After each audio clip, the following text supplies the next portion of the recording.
የሰው አንጎል በጣም ትልቅ ነው። በተለይ የሰው ራስ በኢትዮጵያ ሊቃውንት ሲገለጽ መክብበ ሕዋሳት ይባላል። ሕዋሳትን ሁሉ ከቦ የሚይዝ እና በሱ ውስጥ የሚኖር ታላቅ የከበረ ነገር ነው። እንግዲህ ራስን ስናይ አንጎልን ስናይ ራስ ነው። ራስ ይሄ ነው፣ ናላ ነው። ውስጡ ደግሞ አንጎል ተቀምጦበታልና የሰው ልጅ ሲወለድ መጀመሪያ የሚወጣው ራሱ እኮ ነው አይደል? 96% ህፃናት ሲወለዱ መጀመሪያ የሚወጣው ራሳቸው ነው። የራስ የከበረ ቦታ ነው። በኢትዮጵያዊ ትምህርት አንደኛ አክሊለ ብርሃን የሚሆንበት የሰውነት ክፍል ነው። ለምሳሌ የተለያዩ ቅዱሳት ስዕል ብትመለከች አንድ ትልቅ ብርሃን ከራስ በላይ አለ። ዘውድም የሚደፋው አክሊልም የሚደረገው ጭንቅላት ላይ ነው። ምክንያቱም ራስ ታላቅ ነገር ስለሆነ። ስለዚህ የሰው ልጅም እግዚአብሔር በተፈጥሮ ወደ ምድር ሲያመጣው መጀመሪያ አስቀድሞ የሚወጣው ጭንቅላቱ ነው ማለት ነው። ምክንያቱም ጭንቅላቱን መጠቀም ስላለበት ነው። እግሩን እጁን አይደለም። መጀመሪያ ሁሉንም የሚመራ ራሱን ነው። ራስ ከወጣ በኋላ ሌላው በቀለል ብሎ ሊወጣ ይችላል። ሌላው ቢቀድም ኖሮ ራስ ከበድ ስለሚል ለመውጣትም አስቸጋሪ፣ ህፃኑም ሊሞትም ይችላል ከእስትንፋስ እጥረት የተነሳ። ምክንያቱም ራስ የህይወት እስትንፋስ ከአምላክ የተቀበልንበት ቦታ ነው። ስለዚህ ራስ መሪ በመሆኑ ሁልጊዜም በተፈጥሮ አንጎልን የያዘ ራስ ይመጣል ወደ ምድር ማለት ነው። ይሄ በጣም የራስን ታላቅነት ይገልጻል። ለምሳሌ መጋረጃ ቢኖር ብለሽ አስቢ። ንጉሥ ዘውድ ደፍቷል እና መጀመሪያ እንደዚህ ብሎ ሲወጣ፣ ጎንበስ ብሎ ሲወጣ መጀመሪያ ምንድን ነው? ዘውዱ አይደለ? ዘውዱና ራሱ ነው የሚወጣ። ስለዚህ ሰውም ወደ ምድር ሲቀላቀል አስቀድሞ ራሱ መውጣት አለበት፣ ዘውድ የሚያርፍበት ራሱ። ስለዚህ አንጎል በጣም የከበረ ነው። ናላ የራስ ቅል የምንለው እና ለምሳሌ ጭንቅላት አንጎልን ይጠብቃል። እንደምታውቂው የራስ አጥንት ያንን ይጠብቃል። ሁለተኛ እንድናስብ ያደርጋል፣ እንድንመረምር ያደርጋል። አንጎል እንድናውቅ ያደርገናል። ስለዚህ አልፋ እግዚአብሔር ባወቀ የሰው ልጅ ሲወለድ ከከበሩ ሕዋሳቱ በጣም የከበረው ጭንቅላቱ ነው አስቀድሞ ምድርን እንዲቀላቀል የሚያደርገው። ሌላው ጭንቅላት ወይም ራስ በኢትዮጵያዊ እውቀት 7ቱ መብራቶች የሚያበሩበት ተብሎ ይገለጻል። ለምሳሌ ጠቢቡ ሰሎሞን በጣም ጥበበኛ ነው እና ምን ይላል? ጥበብ ሀነጸት ላቲ ቤተ፣ ጥበብ ቤትን ሰራች ካለ በኋላ ወአቀመት ላቲ 7 አዕማደ፣ 7 ምሰሶችን አቆመች ይላል። ምንድነው ጥበብ? ምንድነው 7 ምሰሶ ሲባል ጥበብ እግዚአብሔር ነው። ቤቱ ዩኒቨርስ ነው። አጽናፈ ሰማይ አጽናፈ ምድር ነው። 7 ምሰሶች 7 ውለታት ብለሽ ልታስቢ ትችያለሽ። ይሄ አንደኛው ነው። ሁለተኛውና ትልቁ ግን የሰው ልጅ ራስ ላይ የተቀመጡ 7 ነገሮች አሉ። ለምሳሌ ፊታችን ላይ 2 አይኖች አሉ፣ 2 ጆሮዎች አሉ፣ 2 የአፍንጫ ቀዳዳ አለን፣ አፍ አለን። ሲደመር 7 ነው እና ጥበብ ማደሪያው እኛ ነን። በተለይ ደግሞ ራሳችን ነው፣ ልባችንና ኩላሊታችንን በመቀጠል እና 7 ምሰሶ የተባሉት እነዚህ ናቸው። 2 አይን፣ 2 ጆሮ፣ 2 የአፍንጫ ቀዳዳ፣ ሁሉም የሚገኘው ራስ ላይ ነው። በጣም መጠንቀቅ የሚያስፈልግበት ሰዓት ነው። ብቻ ምንድን ነው ራስን ስናነሳ 7ቱ መቅረዞች ወይም 7ቱ ብርሃኖች የሚያበሩበት ነው። ዛትስዋይ አንድ ሰው በመንፈሳዊ ዓለም በብቃትም ደረጃ ቢሄድ ያው የብርሃን አክሊል፣ ንጉስም ቢሆን ከላይ ዘውድ፣ ካህንም ቢሆን ከላይ ጥምጥም ወይም አክሊል መድፋቱ ከራስ በላይ ስለሌለ ነው እና ራስን ስናነሳ ትልቁ አንጎል ያለበት የከበረ ቦታ እንደሆነ ልንረዳው ይገባል። ሁለተኛ የህይወትን እስትንፋስ የተቀበለ አካል ነው። ምሳሌ እግዚአብሔር ሰውን ከምድር አፈር አበጀው ካለ በኋላ በአፍንጫውም የህይወትን እስትንፋስ እፍ አለበት ይላል። ይሄ የህይወት እስትንፋስ የገባው ራሳችን በተሸከመው አካል ላይ ነው። በግዕዝ ገጽ ላይ ነው ይላል፣ ፊት ላይ ይላል። በአማርኛው ደግሞ እና ሌሎች ትርጉሞች በአፍንጫው ይላል። ምንም ችግር የለው። ያም ሆነ ይህ ብቻ የህይወትን እስትንፋስ የሚቀበል ስለሆነ ማህተመ እግዚአብሔር ለምሳሌ የእግዚአብሔር ማህተም ቢሆን ግንባሩ ላይ ይቀረጻል ነው። ማንም ሰው ሊያየው አይችልም፣ ግን ርቀት በሆነ መልኩ የእግዚአብሔር ብርሃን ኦር ስም ሊጻፍበት ይችላል። እዚህ ነው በተለያዩ ቅዱሳት መጻሕፍት ንባባት ላይ ግንባራቸውን አተመባቸው ይላል እና ግንባር ወሳኝ ነው በጣም። ስለዚህ የአልፋ እግዚአብሔር ብርሃን የሚያበራበት ትልቅ ቦታ እንደሆነ እንረዳለን። ሌላው ራስን ስናነሳ ሰውን በራሱ ብቻ ታውቂዋለሽ። ሰው ማለት እሳት፣ ውሃ፣ ነፋስ፣ መሬት፣ ልብ፣ ቃል፣ እስትንፋስ ነው። ወይም ባህርያተ ሥጋና ባህርያተ ነፍስ አንድ ላይ የተጣመሩበት የተዋሃዱበት የተሰናሰሉበት ነው። ለምሳሌ በቀላሉ ለማስረዳት እሳት አለን እንላለን አይደለ? ገላችን ይሞቃል፣ ይተኩሳል ወዘተርፈ። ውሃ አለን እንላለን፣ ፈሳሽ አለን፣ ደም አለን፣ ሽንት ምናምን ፈሳሾች ነገሮች አሉ። ምራቅም ምናምን የውሃ ጠባይ ነው። እንደ ነፋስ እንተነፍሳለን። እንደ መሬትነታችን አጥንት፣ ጅማት፣ ጠጉር፣ ጥፍር አለን። ይሄ የምናውቀው ነው። እንደ ነፍስ ደግሞ ልብ፣ ቃል፣ እስትንፋስ አለን። ይሄም የምናውቀው ጉዳይ ነው። ግን የትም ሳትሄጂ እነዚህን የምታያቸው ፊት ላይ ነው። ሩቅ መሄድ አያስፈልግም። በእኛ በኢትዮጵያዊ እውቀት ወይም በትልቁ የስነ ፍጥረት የጥበብ ትምህርት ላይ እግዚአብሔር እሳትን ከአንገት በላይ፣ አየርን ደረት ላይ፣ ውሃን ሆድ ዕቃ ላይ፣ መሬትን ከወገብ በታች ሞር ጠንከር እንዲልና እንዲመራ አድርጎ አስቀምጦታል። ግን እዛ ሳንሄድ ፊት ላይ እናየዋለን። ለምሳሌ አይን አለን፣ አፍንጫ አለን፣ አፍ አለን። ቀላል ነገር ነው። ይሄ ፓተርን ነው። አይናችንን ስናይ ከእሳት ባህሪ ጋር ይገናኛል ነው። እሳት ብርሃን ነው አይደል? ሞር አይናችን ከብርሃን ጋር ተዋህዶ ያያል። ቀጥሎ አየርን ብናይ ነፋስ ነው። አፍንጫችን ይተነፍሳል። ውሃና መሬት ፈሳሽና ጠጣር ነው። ፈሳሽና ጠጣር አፋችን ይወስዳል። ስለዚህ ምንም ሳይሄድ ሰው እሳትነቱን፣ ነፋስነቱን፣ ውሃነቱንና መሬትነቱን እዚሁ ላይ ያየዋል ማለት ነው። አምስተኛ ባህርየ ነፍስ ደግሞ ረቂቅ አይኖች ደግሞ በውስጥ አሉት። ቅንኤል ወይም ፒኒየል ግላንድ አለው። ረቀቅ ያሉ ህዋሳት በኋላ ልናነሳቸው እንችላለን፣ ከባህርየ ነፍስ ጋር የሚያያዙ። ስለዚህ ሰውን ሰው የሚያደርጉት ባህርያት ሁሉ ፊቱ ላይ ታነቢበታለች። ሰው ማለት ካርታ ነው።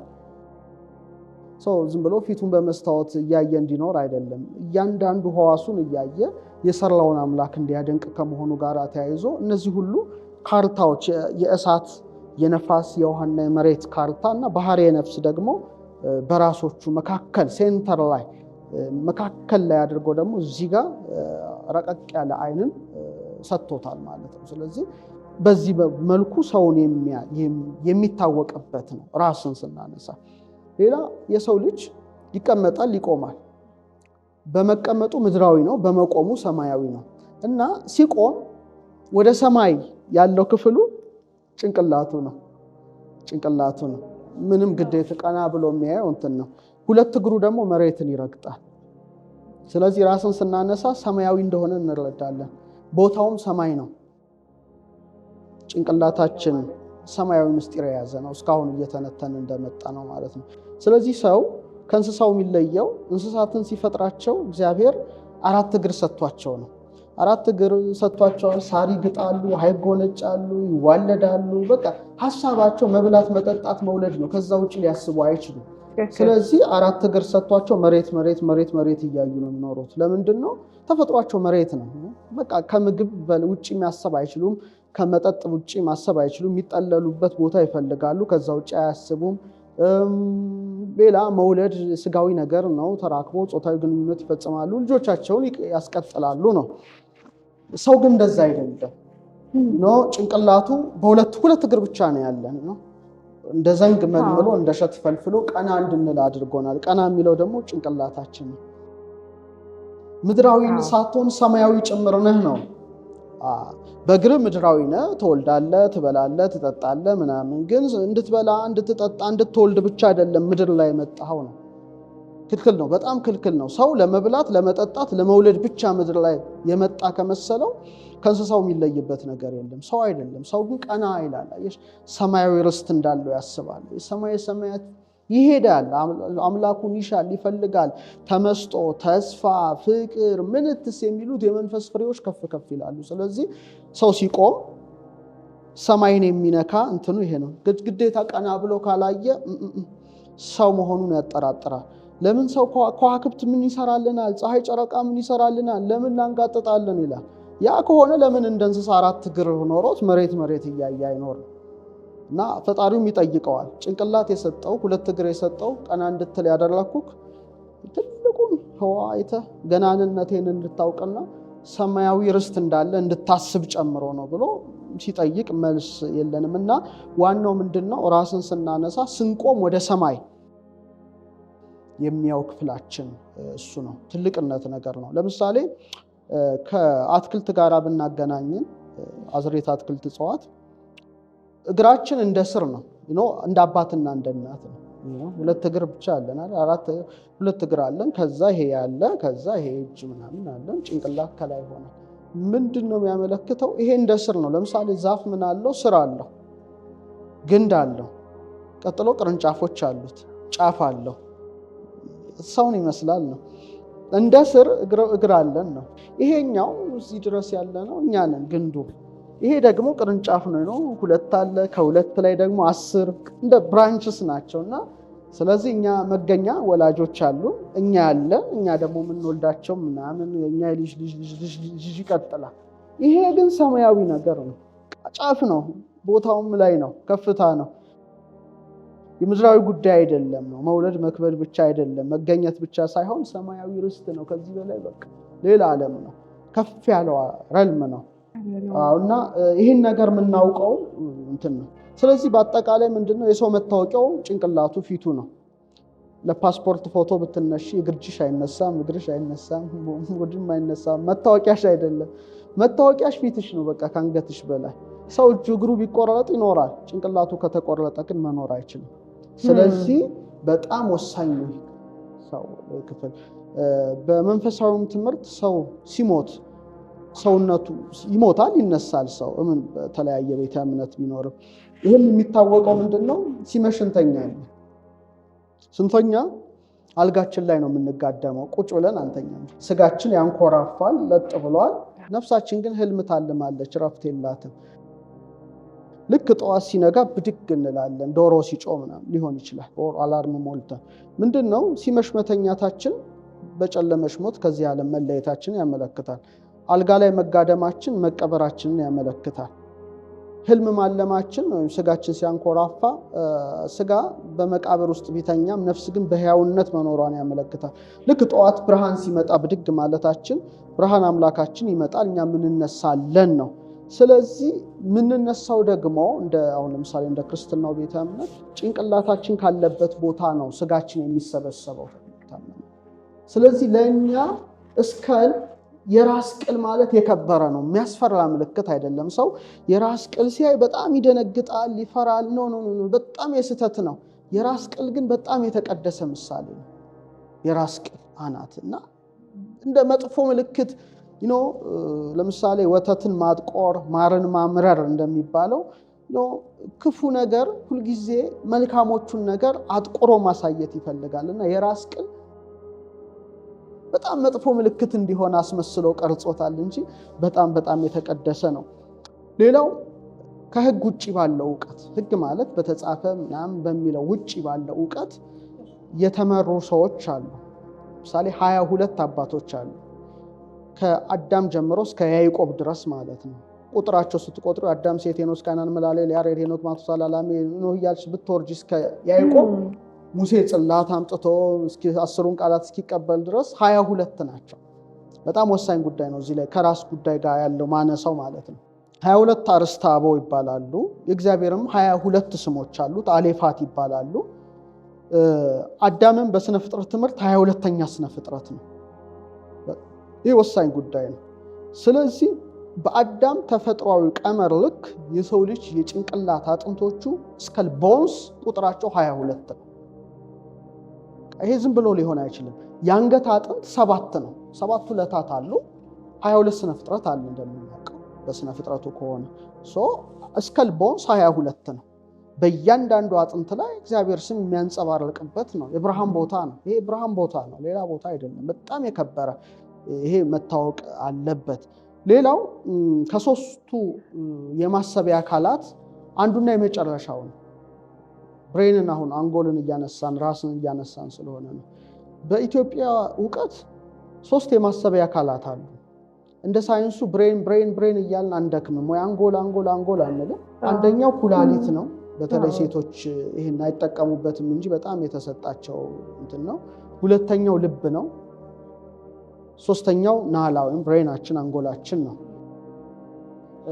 ማግኔቶ ኢንሴፋሎግራፊ በሚባል እንትን ይለካል። አሁን ዓለሙ በጣም ረቆ እነዚህ ነገሮች በረቀቅ ባለ መሳሪያ እንትን ይላልና ልክ እንደ እሳት ነው። እኛ እሳት ነው አልፋ እግዚአብሔር ያስቀመጠበት እንደምንለው ልክ እንደ እሳት ክፍልፋይ የሚሆኑ በአማካይ እንግዲህ ከ86 እስከ 100 ቢሊየን የነርቭ ሴሎች ውስጥ አሉ። በጣም ይገርማል። ቢሊየንስ ኤሌክትሪክ መሆኑን ታውቂ። ልክ እሳት ክፍልፋይ እኛ አሁን የሊቃውንቱ እሳት ነው ይሄ አየር ነው እንደሚሉት ትክክል ነው። እሳት ኤሌክትሪክ የኒውሮን ትኖቹ ፍጭቶቹን ብትመለከታቸውና ለምሳሌ አሁን ከ86 እስከ 100 ኒውሮንስ ካለን አንዱ ኒውሮን ደግሞ ወደ 10,000 የሚደርሱ የነርቭ ግንኙነት አለው። ስለዚህ በቃ እያንዳንዱ ሐሳብ የምታስቢው ሐሳብ ሁሉ የዚህ የኤሌክትሪክ የብርሃን ብልጭታ ነው ማለት ትችላለሽ። ባዮኤሌክትሪክ የብርሃን ብልጭታ በቃና ሰው በትሪሊየንስ የሚቆጠሩ ብልጭታዎች ናቸው ያሉት ጭንቅላታችን ውስጥ። ደስ አይልም? እና ብሬናችን እንደዛ አይነት ነው። በእኛ ሁለት አይነት ብልጭታ ማድረግ ትችላለሽ ጭንቅላትሽን። ለምሳሌ አንዱ ነቃ ሀልዮ ማለት የሐሳብ ብልጭታ፣ ሁለተኛው ቁርጥ ሀልዮ ማለት ሁለተኛው ብልጭታ። በሐሳብ ደረጃ ሌላውን ታየው፣ ንግግሩን ታየው። ሐሳብ በሐሳቤ ብቻ ይሄን ቤት ልበጠብጠው እችላለሁ። አይምሮአችን ወይም ብሬናችን ከሰውነት ኃይል በአማካይ 20% ነው። ነገር ግን የሚንቀሳቀሰው በንጹህ ኤሌክትሪክ ሳይሆን በኬሚካል ውህዶች ጭምር ነው። አሁን እዚህ ላይ ወሳኝ ጉዳይ ነው ማንሳት የምንችለው እና የሙቀት ብክነቱ ነው ትልቁ። የሙቀት ብክነቱ ወደ 60% የአንጎልን የሙቀት ኃይል በሙቀት ነው የሚጠፋው። ኃይሉ በሙቀት ይጠፋል። 60% የሚሆን ኃይሉ በሙቀት ከጠፋ እኔ አሁን ለሰው ምክር ልሰጥ የምችለው ሙቀት ንዴት ነው፣ ሙቀት ቁጣ ነው። ሰው ሙቀት ንዴትሽና ቁጣሽን ከቀነሽ እውቀትሽ ይበዛል። ንዴትና ቁጣን መቀነስ ነው። ሙቀትን መቀነስ አለብሽ እውቀት እንዲበዛ። ብስጩ ሰው፣ ቁጠኛ ሰው ብዙ እውቀት ከጥበብ ይለያል። ሞስትሊ ቁጣ አትወድም። ጥበብ ቁጣና ንዴት፣ ብስጭት ኝኝኝኝኝኝ እያለም ያለቃቅስ ሰው አትወድም። አሁንም እንደ ሙቀት ቁጣና ንዴት ነው። ያንን ከቀነሽ ግን ላይቱ ይመጣል። ትክክለኛ ላይት ይመጣል። ትክክለኛ ላይት ይወርዳል ጭንቅላታችን ላይ። ስለዚህ እንግዲህ በዚህ መልኩ በአጭሩ ማየት ከተቻለ ጭንቅላትና አንጎልን ጥሩ ነው።